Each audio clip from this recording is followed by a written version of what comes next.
Hey guys, Kudus Campbell here for TheButtonSmashers.com, and this is our review for FIFA 2018. Breaking infield. Shots on here. The defenders managed to get in the way there.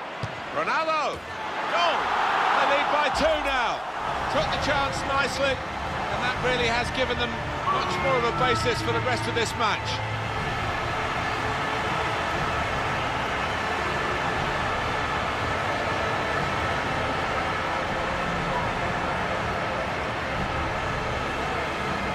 And a celebration.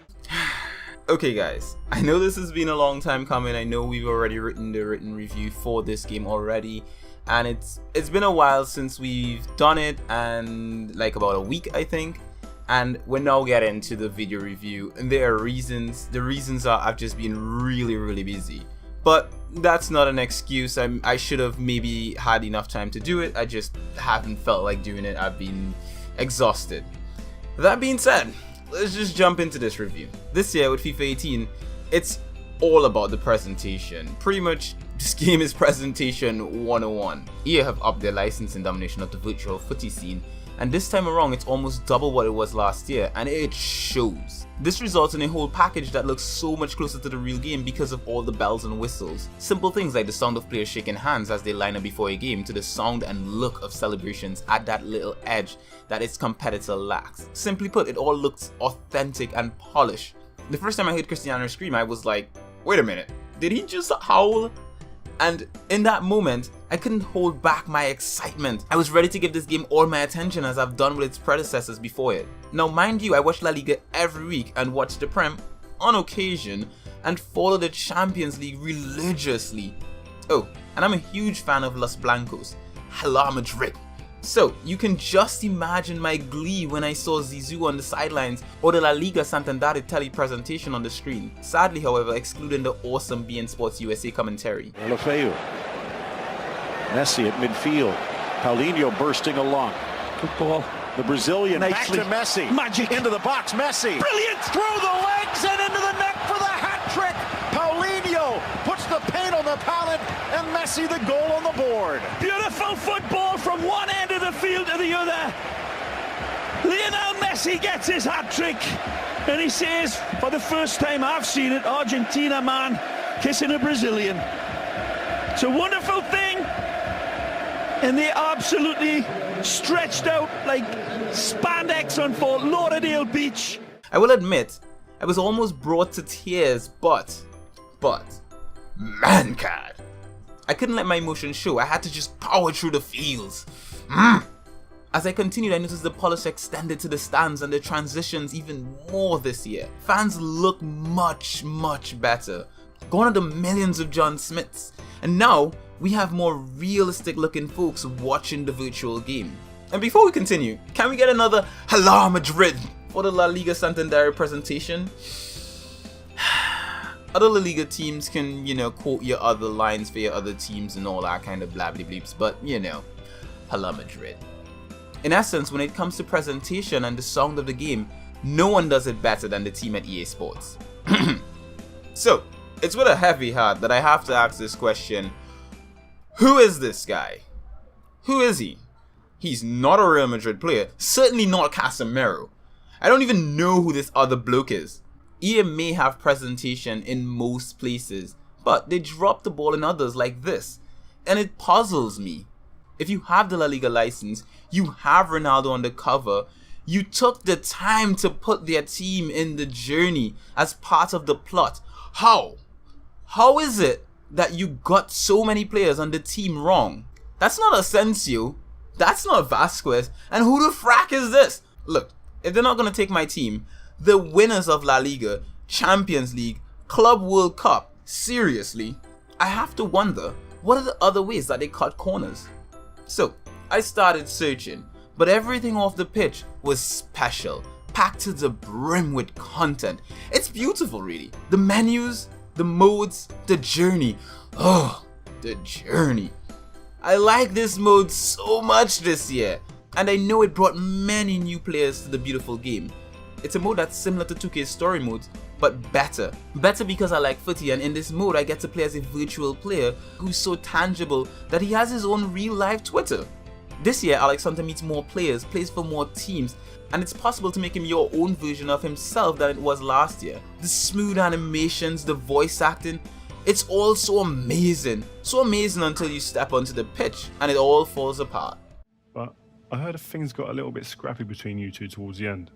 Is that right? Yeah, there's a lot of history there.